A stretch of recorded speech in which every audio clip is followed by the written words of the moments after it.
Welcome to the GCN Tech Clinic, the first one of 2023. You seem to still have a Christmas jumper on. Yep, I'm still in Christmas mode. You love it, don't you? Right, so this is where we answer your bike and tech related questions. As ever, you can submit your questions down below using the comments section and the hashtag AskGCNTech, and we'll do our best to answer as many of them as possible. Without further ado, who's the first question from? First question is from Patrick Manson. It's Ollie.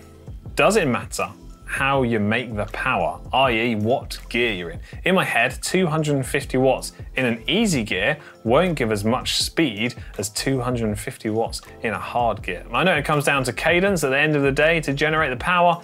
That's the end of their question. So we're talking about the gear ratios that you're using to generate a certain level of power when you're cycling. So, a few things to sort of unpick here. Right, firstly, watts are watts? Right, so in theory, like assuming that the mechanical efficiency of two gears is the same, because you're losing a tiny bit of power and frictional losses before it gets the drivetrain, then if the mechanical efficiency of two gears is the same, then at the same power, regardless of cadence, you will go the same speed, right?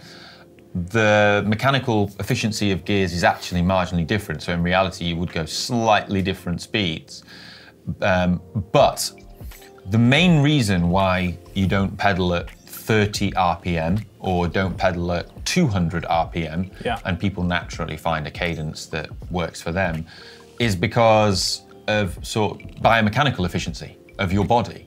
You're going to build up a lot more lactate, your muscles are going to fatigue much more, whereas if you're doing a low cadence, whereas if you're doing a high cadence, you're too reliant on your aerobic system.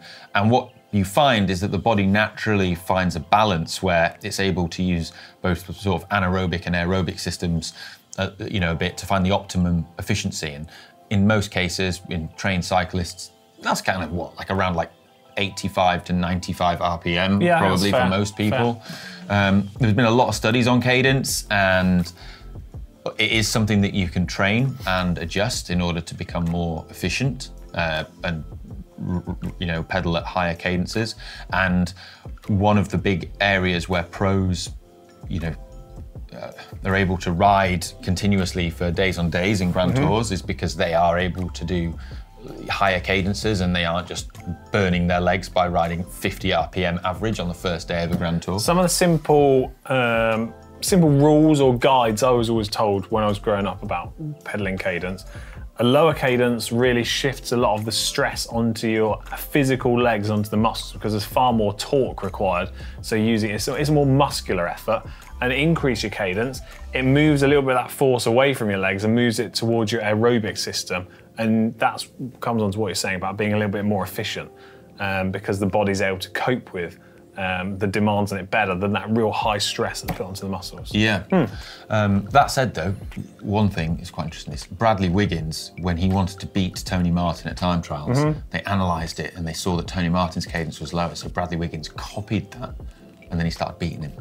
So he went a bit lower, started grinding a bit, like sort of 80 RPM rather than 100 RPM, which is what he was sort of doing naturally from the track. Interesting. Next question is from Tudor. I'm not sure how you say his second name. Dragici. Yeah, also referred to as trend furniture. Yeah.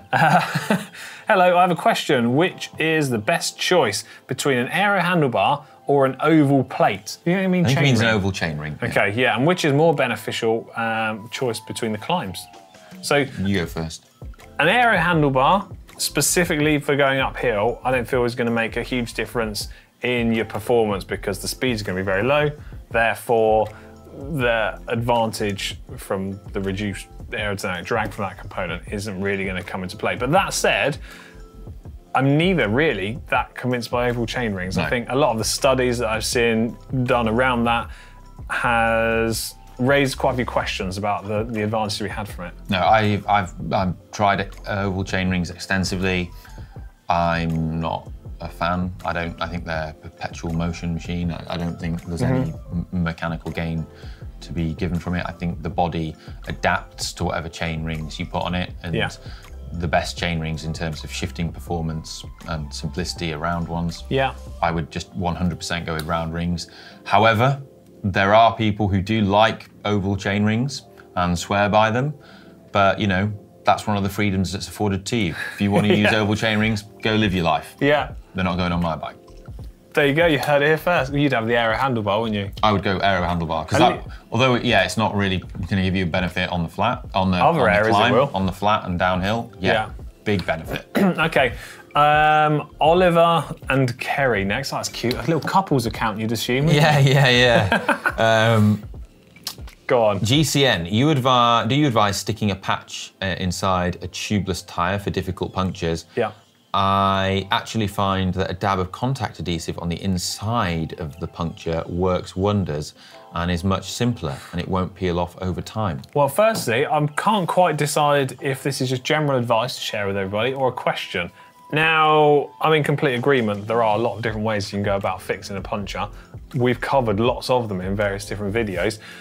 But my general rule of thumb is to try, when possible, to use bike-specific products to fix in your bike. The further outside the bike world you go into sort of automotive or just industrial applications. Sometimes things can be a little bit harsh. Chemicals can be a bit stronger, and adhesives can sometimes eat into the components that you're trying to stick together. Tyres, quite soft rubber. You know? Yeah. That's a good point. Yeah. Too old for this has a question saying, "Hi there, tech gurus and Hank." Low-key dig at Hank. Yeah. Having watched this informative drafting video, that's one you did in Girona. Yeah, we did that, yeah. What difference does weight make? Should group rides stick the heaviest riders at the back and help them up steep climbs? Nice to see Alex is now healed internally too. Thanks. That's really kind, thanks. So, well, my take on this is that if I am riding with riders that are stronger than me on a climb, and this applies also if you're a bigger rider as well, I would try and get to the bottom of the climb near the front, and then have what's known as wiggle room to just sort of slide back, and then hope that when you get to the top of the climb, you're still on the back getting the draft, but you've actually been able to do the whole climb at a slower pace. You're exactly right, Ollie. I did that all the way through my entire racing career. Yeah, that is a very good point. I think giving yourself that sliding room to drift back within a group is really beneficial, because if you're in a large group, that could be the potential of like 50 metres difference of either being, if you started at the back, you'd be 50 metres behind everyone, but still be in the group.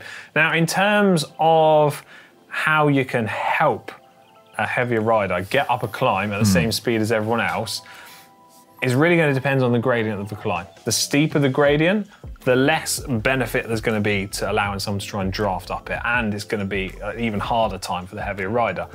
I would suggest if you're riding at speeds of 15 to 20 kilometers an hour, there's going to be a clear benefit to drafting.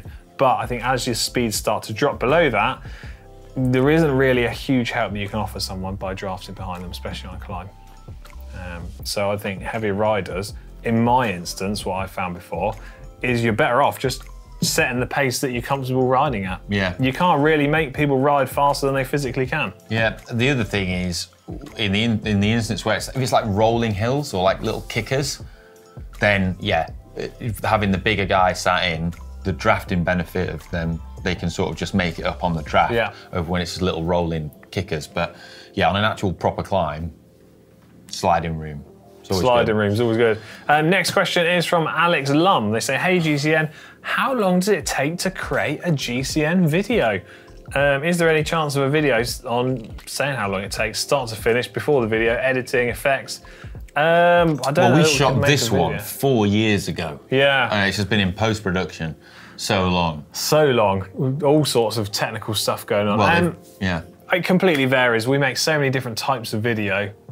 Sometimes they can be shot in half a day, sometimes they're 1 day, sometimes they're multiple day shoots. And the same goes for the preparation stage and the editing stage afterwards. Shorter videos, which are filmed in less time, are obviously quicker at either ends of the scale as well. But yeah, we do have like an amazing group of creators who shoot and well, they manage to make talented. idiots like me actually look respectable in videos, and occasionally I sound like I know what I'm talking about. Yeah. You just say every single word in the dictionary. Yes. and they record it, they can stitch it together. It's amazing what we can do. But behind the scenes video, I don't know that we should make that really. No. I don't want to spoil the magic for people. You don't want the show, peek behind the magician's curtain. Magicians never reveal their secrets, do they? They don't. Plus, it is a how long is a piece of string thing, like Alex says. It varies hugely. Yeah. But our talented team of creators and editors are very quick at getting things out. Brad's bike shenanigans next. I put this one in. I feel like this is aimed at me. How does one acquire a pudding trolley? We all want to know. You have to be part of an elite select club. You don't apply for membership. You're invited. No. So this, if you've sort of missed the joke ever so slightly, it's laughing at the fact that I'm obviously now heavier than when I was racing because I just enjoy puddings too much. Therefore, you decided I kind of just have a pudding trolley. The pudding trolley comes round, little squeaky pudding trolley. Oh, I'll take one of everything, please. Well, we've got another. I mean, to be fair, this wasn't really a question. I just thought I'd put it in the Tech Clinic anyway. From Kendall Seaton, who says, in inverted commas, pudding trolley Paton. When will the t-shirts be available in the GCN shop? Again, same instance as what we just mentioned about acquiring a pudding trolley. You can't go out and get one. We're getting a lot of t-shirt suggestions. You've got to have one sent These to are all you. Excellent t-shirt ideas. You don't purchase a pudding trolley Paton t-shirt. It's sent to you as a select chosen person. Kendall Seaton, if I ever get one, I think we should take applications for Pudding Trolley Club. Yeah, 2023 applications. Yeah. It's like Zwift Academy, but nowhere near as good. Way more fun though. Right, that is enough absolute rubbish waffle from the pair of us. Yeah, sorry if we didn't get around to answering your question. But we've kicked 2023 off in a good way, I think, and it is important to say this video serves a really important purpose. So if you do have some sensible questions, get them in the comments section down below, and in the coming weeks, we'll pick them out and share our advice with you. And non-sensible ones are welcome too. We love those. Ciao.